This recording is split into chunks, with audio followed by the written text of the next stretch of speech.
Okay. The broadcast is now starting. All attendees are in listen-only mode. Welcome to the webinar PDFA for Scanned Documents of the PDFA Competence Center today. At the moment we have around 50% of the registered attendees online, so I suggest we wait for another short 2 minutes and then we start the broadcast. Thanks, and talk to you in 2 minutes.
So once again, welcome to the webinar PDFA for Scanned Documents of the PDFA Competence Center. We will start the broadcast now. Today's webinar is presented by Luratech, the expert for document conversion solutions. My name is Carsten Heiermann. I'm the Managing Director of Luratech.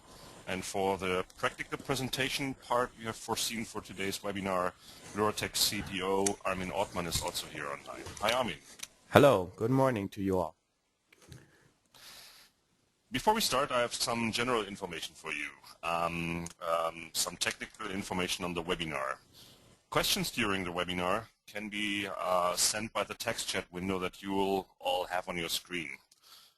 We try to answer those questions during the session, but it might get too much. But any question you send in there will be answered at least by email after the webinar during the next some days. So please feel free to send in as many questions as you want for the webinar topics. At the end of the webinar, a questionnaire will pop up. This is a short form with 5 questions, and we kindly ask you to fill in the 5 questions there to help us to further improve our service. The questionnaire also has additional room to store questions that come up after the webinar, so also there is a chance for you to ask additional questions and send it in to us, and also these questions will be answered during the next some days by email to you. The webinar will be recorded.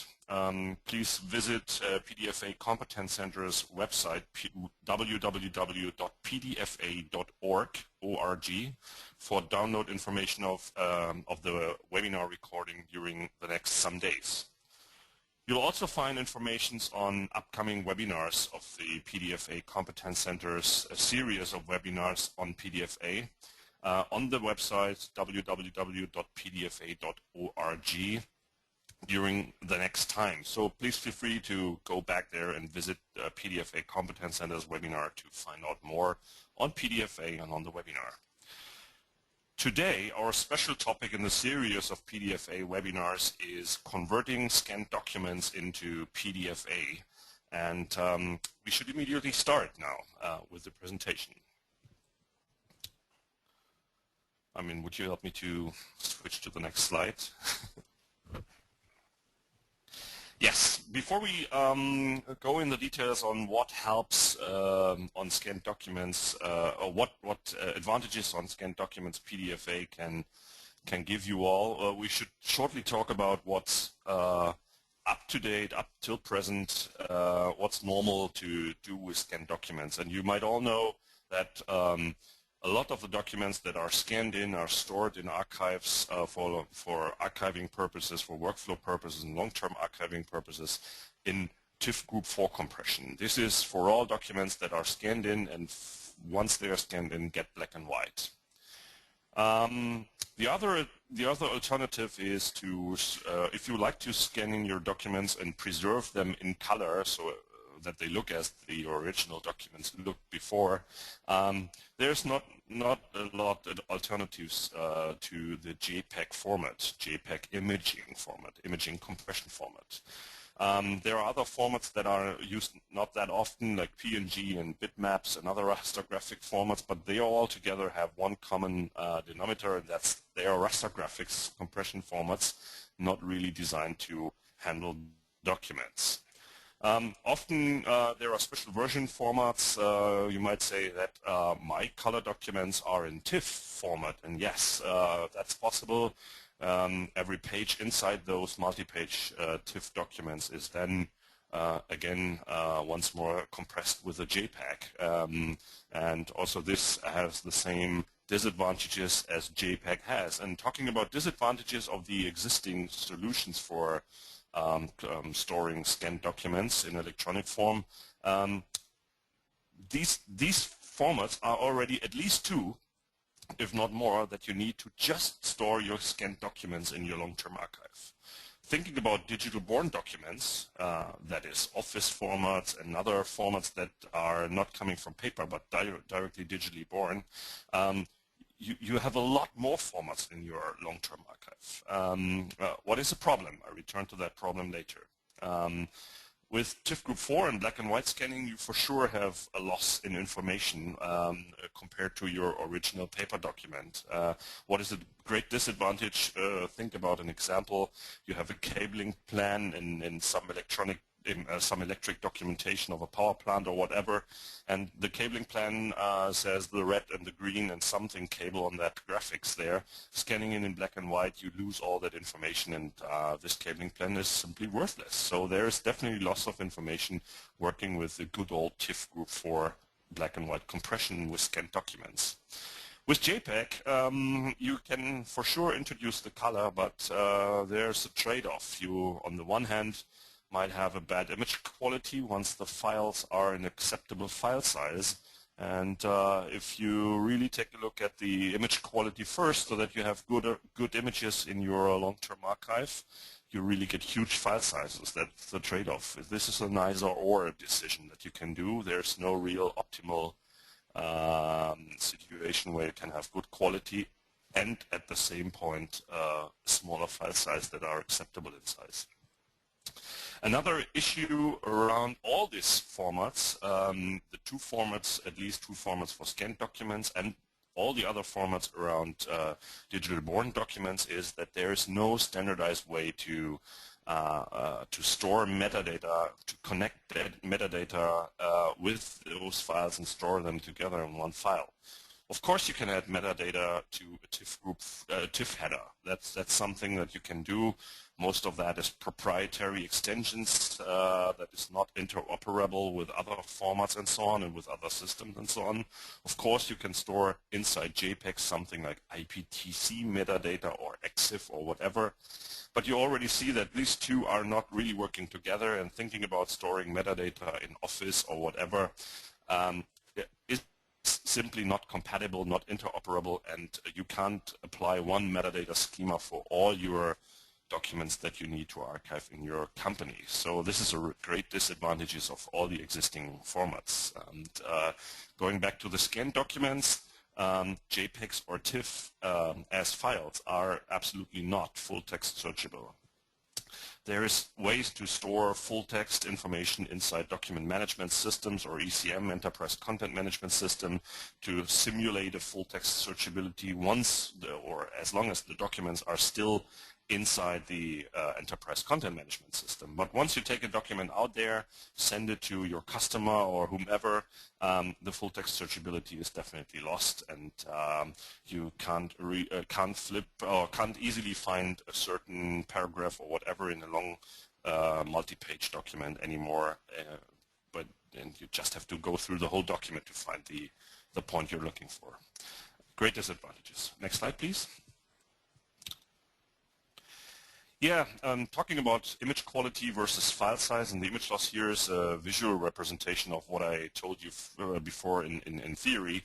On the left side you see what we would call the raw data that comes out of a scanner or of a scanning device or whatever. In TIFF or bitmap or whatever, this is an uncompressed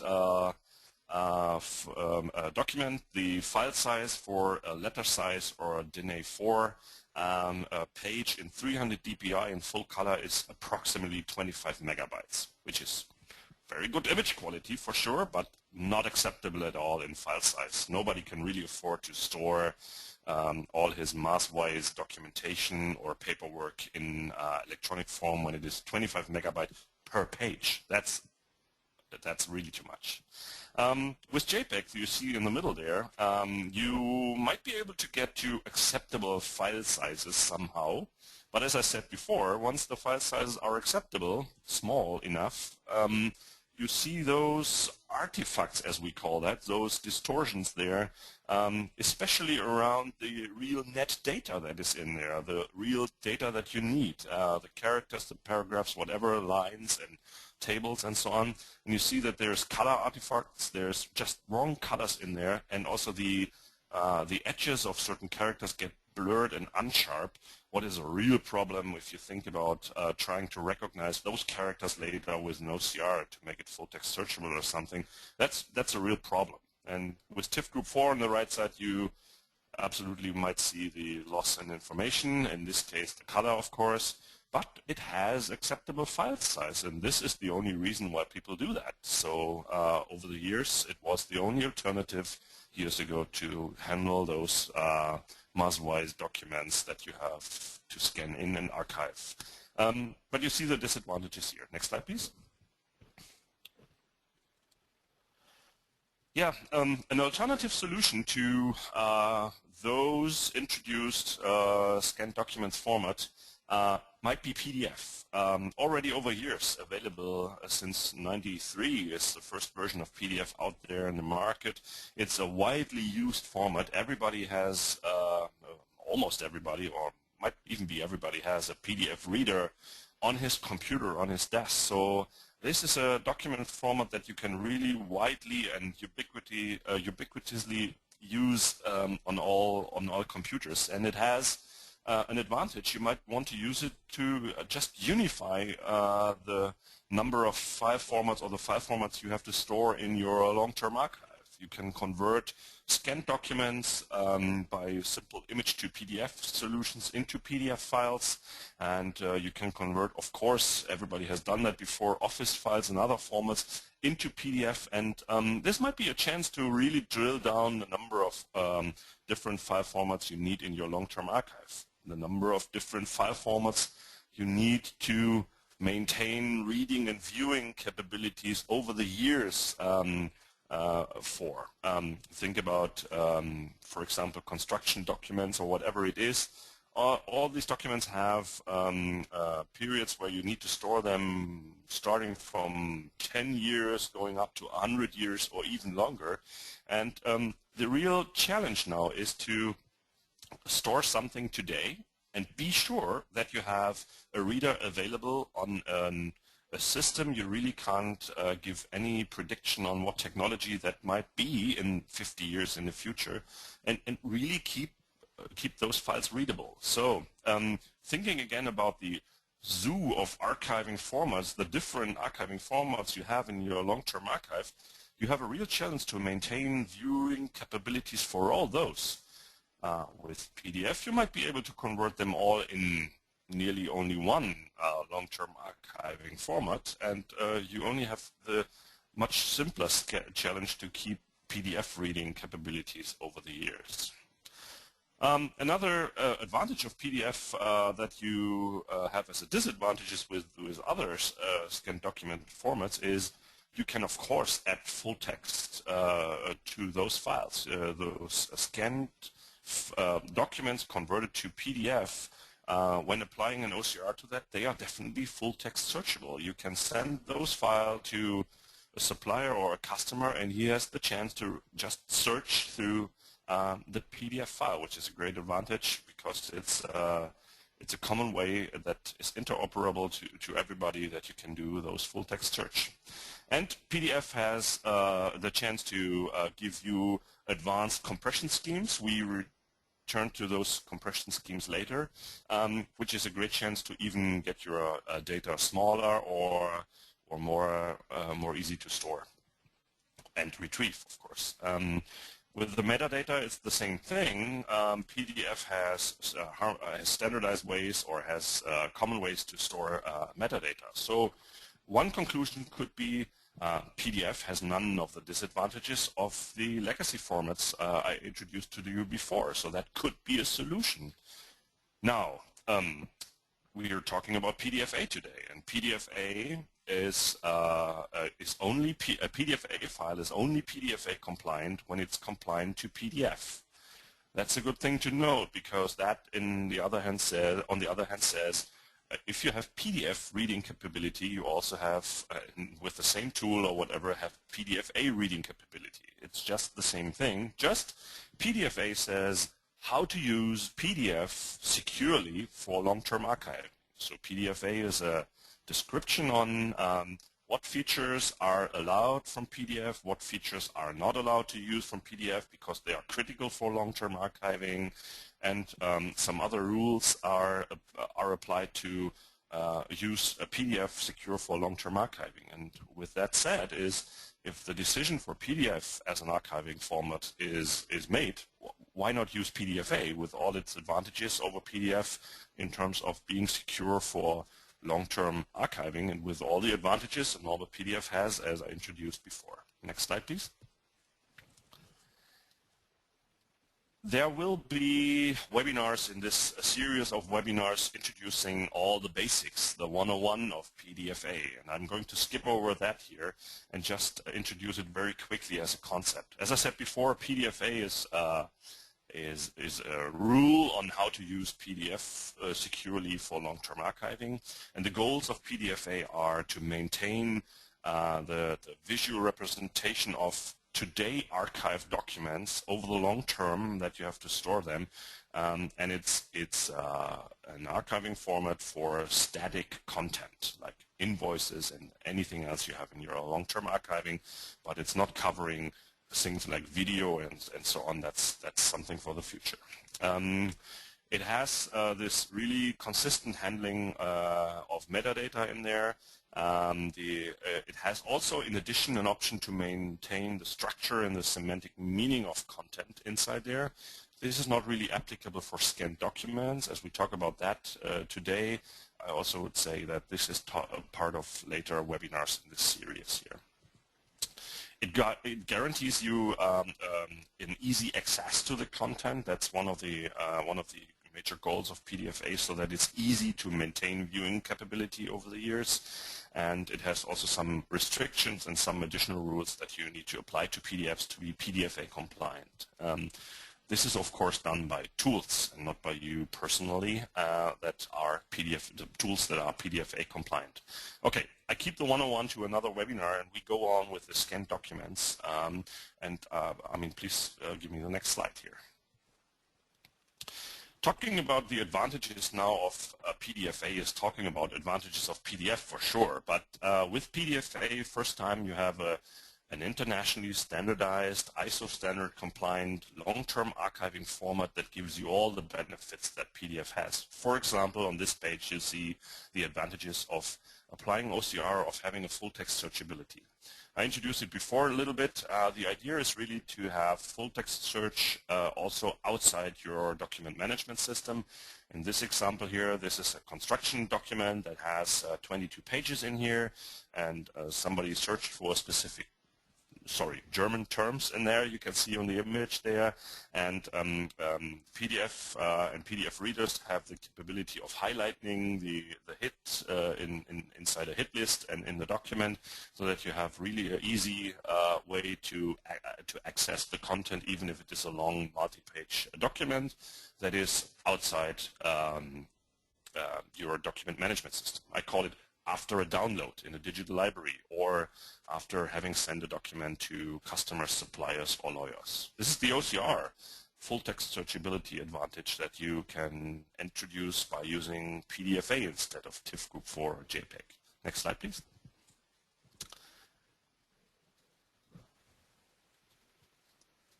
Next slide, please. Thank you.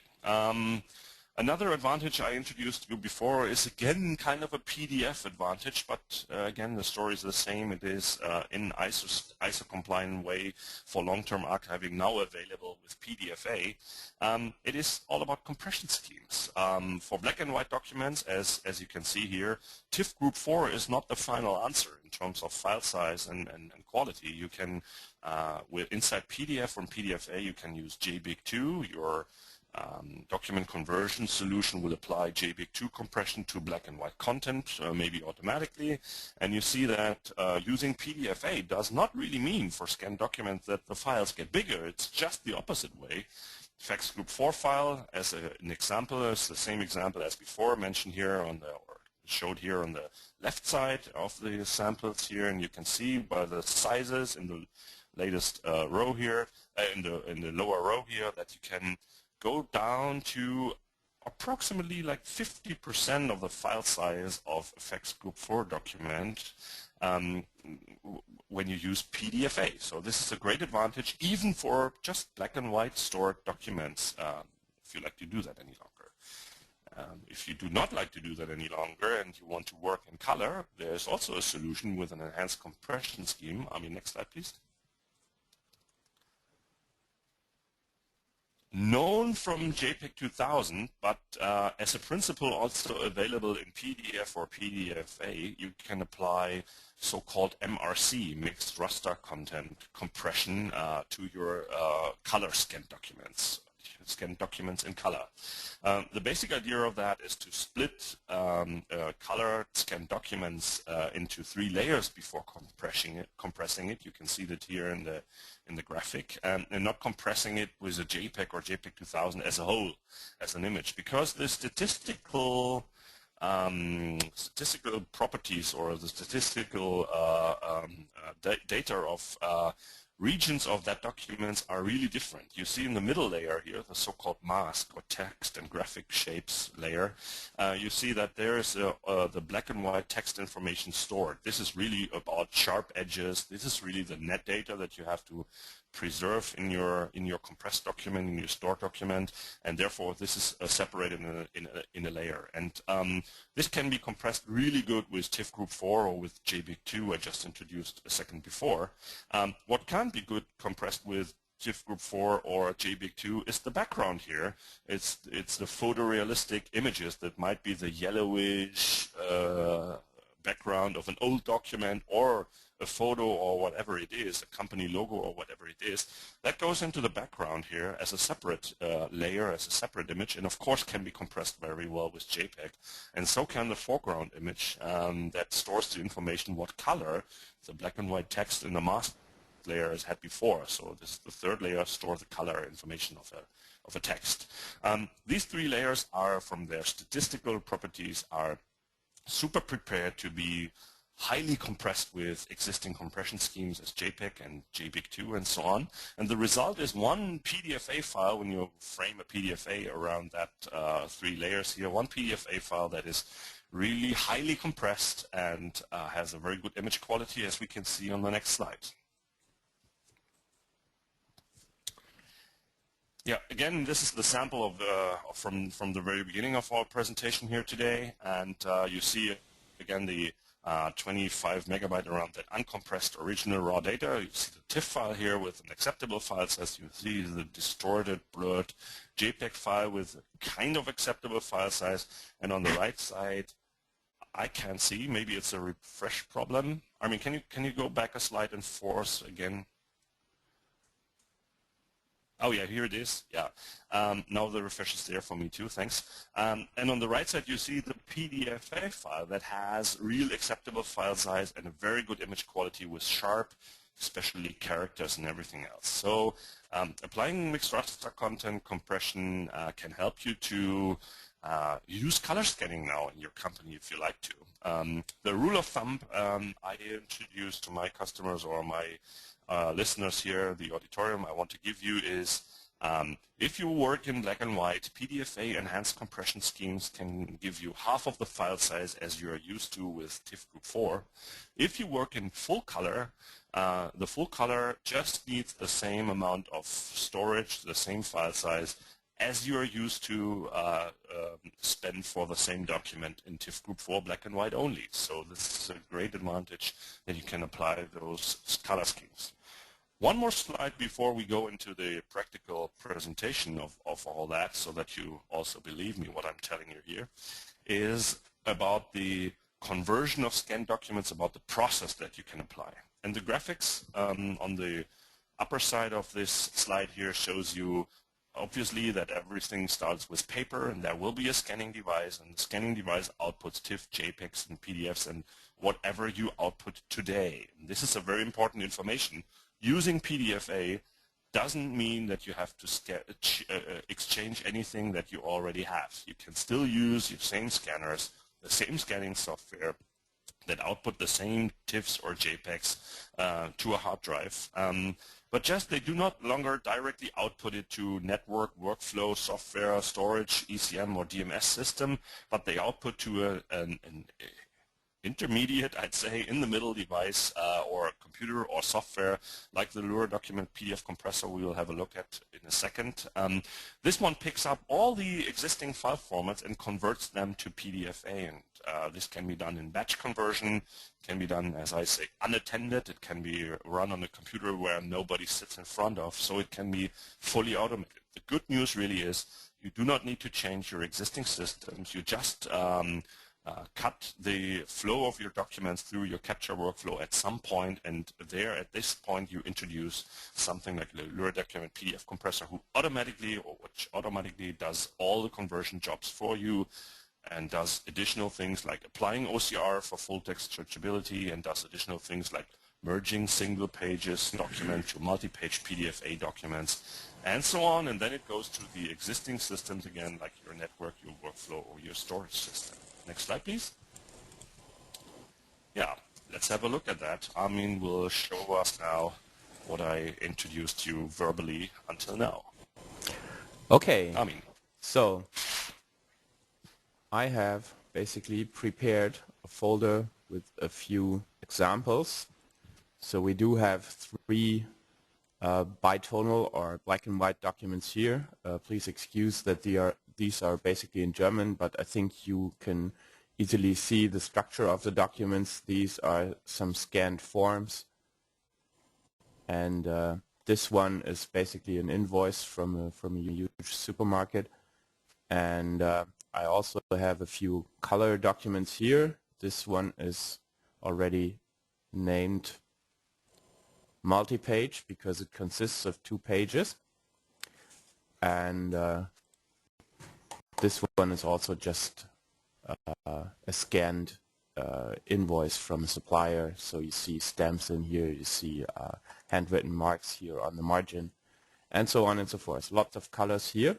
So let's maybe start with the color folder, and basically just converting these TIFF images to PDFA is about as simple as this. I drag the folder in here. I hope you can see this through the presentation.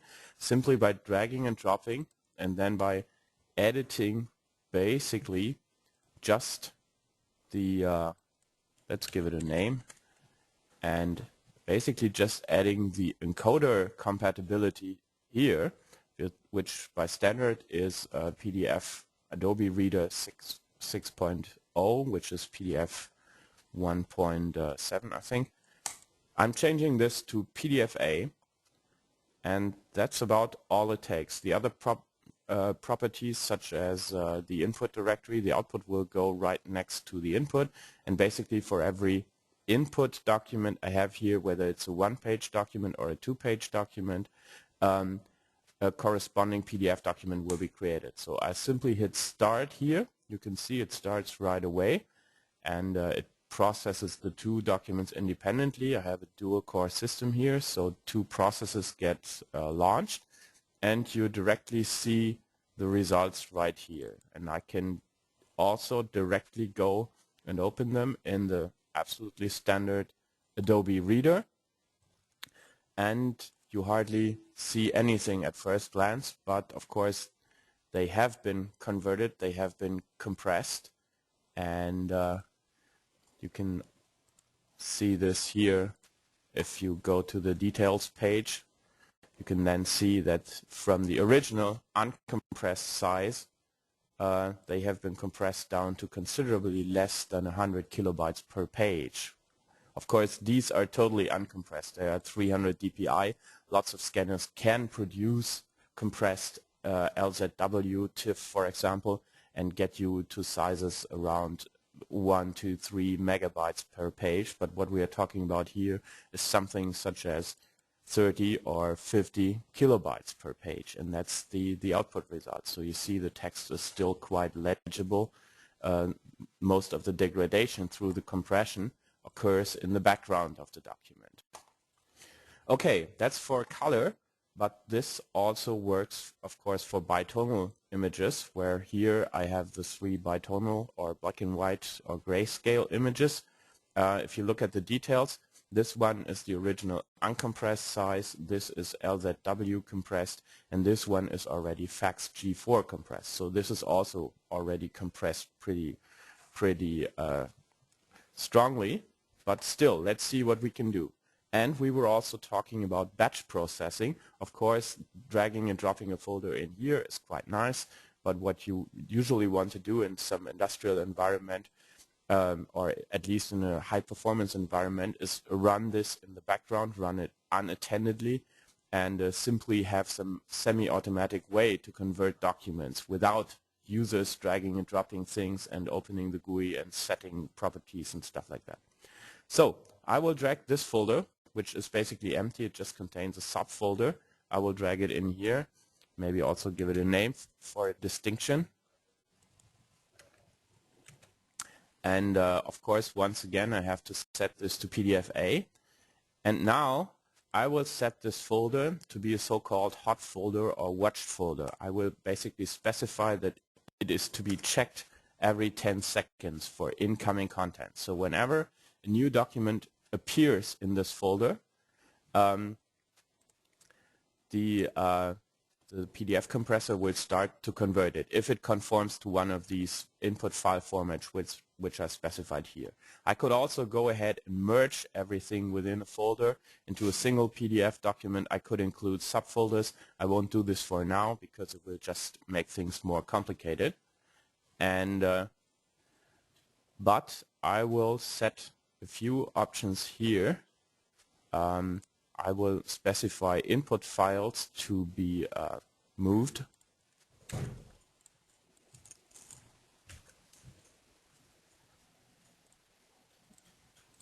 Into this. Sorry, this is a bit awkward right now. And upon error, I will also move files. This is basically to ensure that the PDF compressor does not run over the same documents over and over and over again, but that it basically just moves things out of the way. Of course, we shouldn't run into any errors here, but basically upon success, the things would be moved back into this folder. Also, as I've also specified, we are using PDF-A compression, and as an extra, some of you have also already asked about it, I will apply some OCR. So let's see what the OCR will do to these documents. And now I will start the compression here, or basically I'll start this watched folder. So just now says monitoring, but there is no content there yet. I will provide it now with some content simply by copying these files in here. This could of course be something that in your enterprise workflow could be done by some other capture workflow management, by some enterprise content management system or some other surrounding system, SAP, whatever. So we're basically seeing the files in here, and this is it takes a few moments. Some of the delay is of course due to the OCR. This tends to slow things down a bit, but within a few seconds we should basically see the results.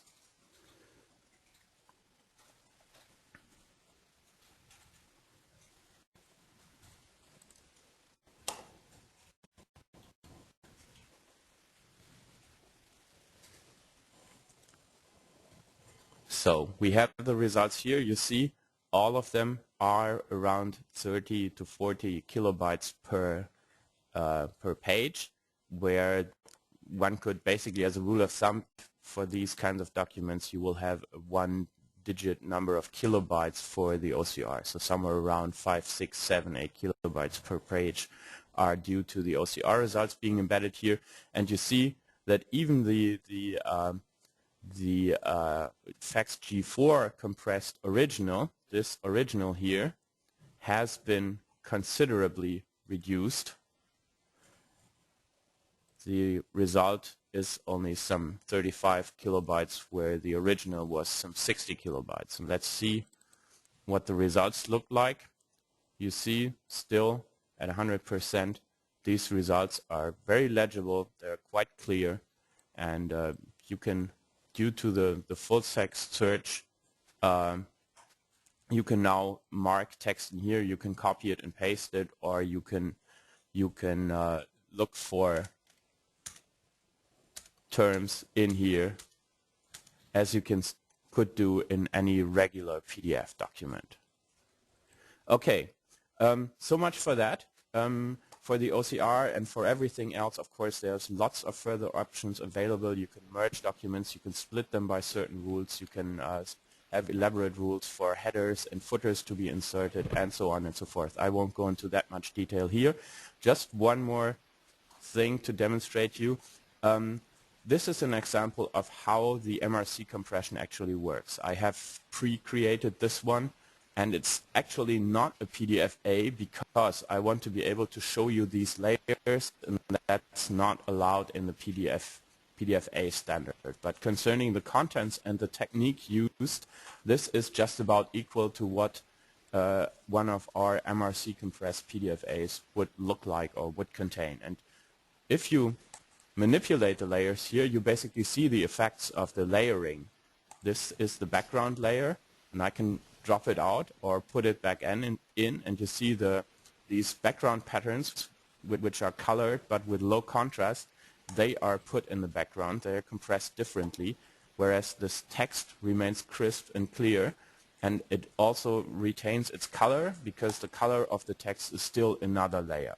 So this basically are the effects, or these are the visible results of the MRC compression, and this is of course due to the segmentation algorithm that we use for analyzing these documents and then compressing them in a very sophisticated fashion.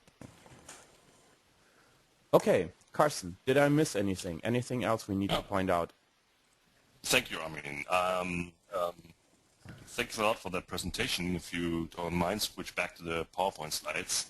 And of course, I don't mind at all. So, but we have to move forward to the right place. Yeah. So, and yeah, that brings me, or that leads me to the final question I would like to introduce to you all today.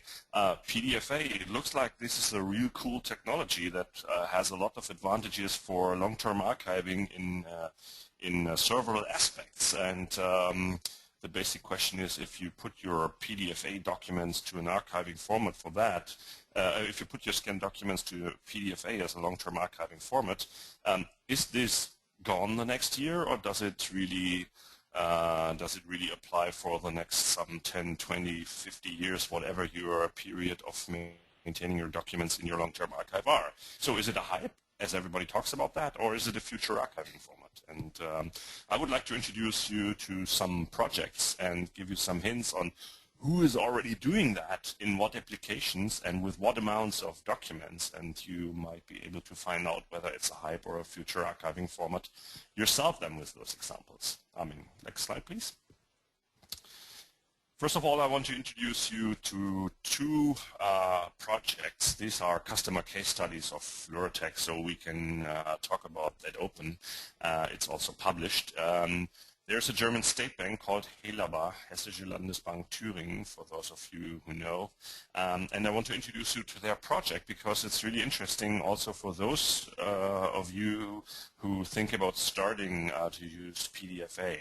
This project has had two major steps so far. The first step was that the bank started to scan in specific documents that are in a special application called international checks. Yeah, this bank still cashes in international checks and so on, and this is a specific project that is not related to the main workflows and the real core business of that bank. So it was an easy project to try to collect experience around using PDFA, around how to integrate PDFA to workflows and so on. In the meantime, the project has grown, and in the meantime, the core competency of the bank is definitely around credit files and everything else, and the credit files, a digital mailroom is set up for credit files, and all those incoming daily mail is today scanned and converted to PDFA.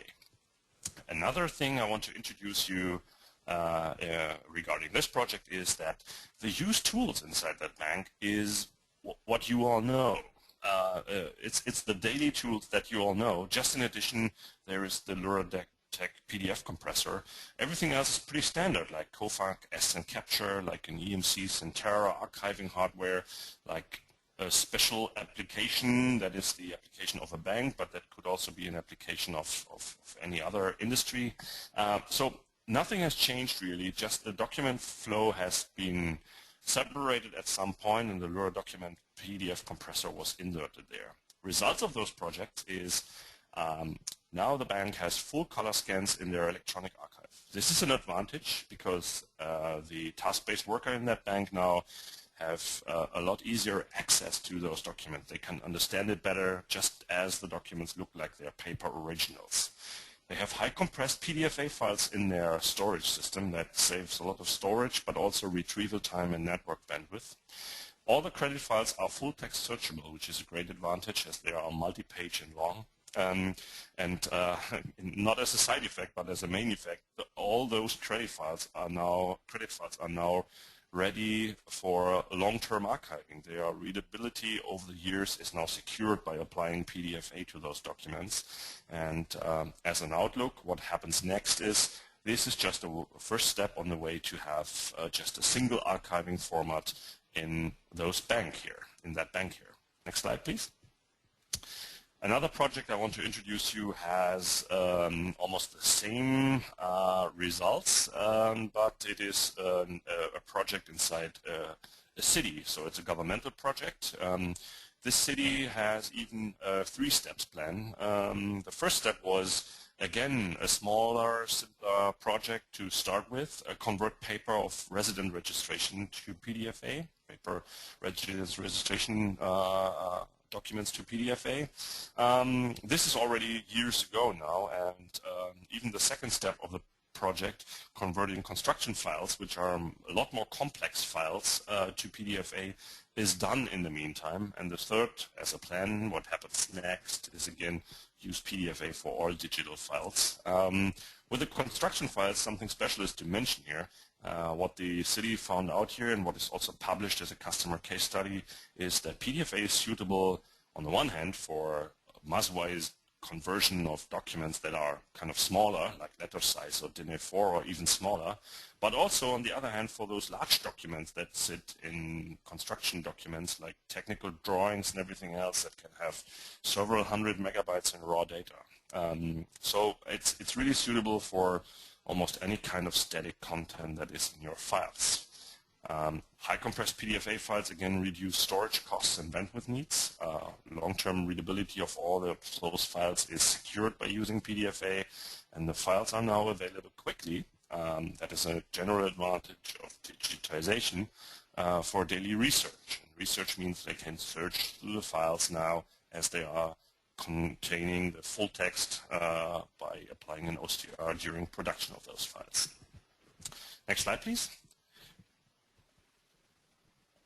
On the last slide here, I want to show you other industries using PDFA. Again, the question is hype or archiving format of the future. These customers here are just the LoRaTech reference customers. So there's a lot more customers out there already using PDFA, sometimes since years now.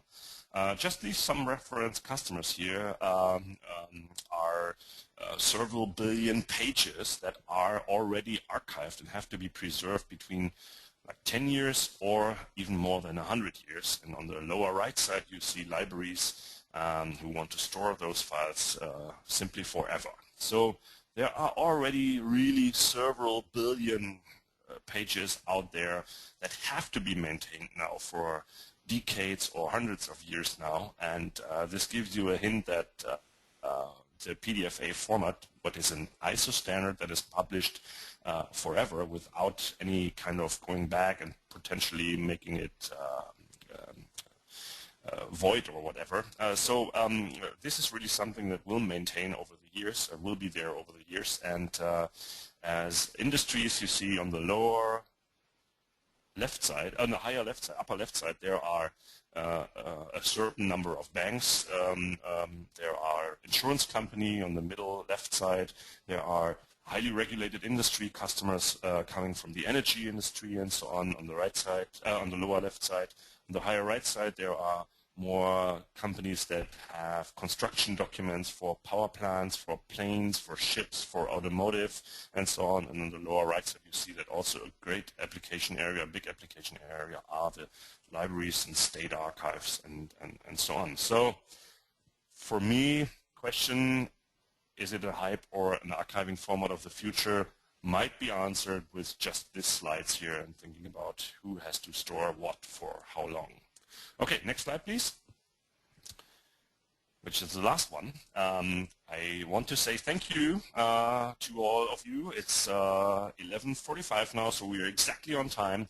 I'd like you all to fill out the questionnaire that pops up once you are leaving the webinar to help improve our service, and also to give us your additional questions that you might have. And if you like PDFA, if you like the idea and the concept we showed you today and want to check out yourself, just send me an email, c.heiermann@loratech.com. You see the email there on the lower side of the page, and I would be glad to send you more information or demonstration software for your own testing.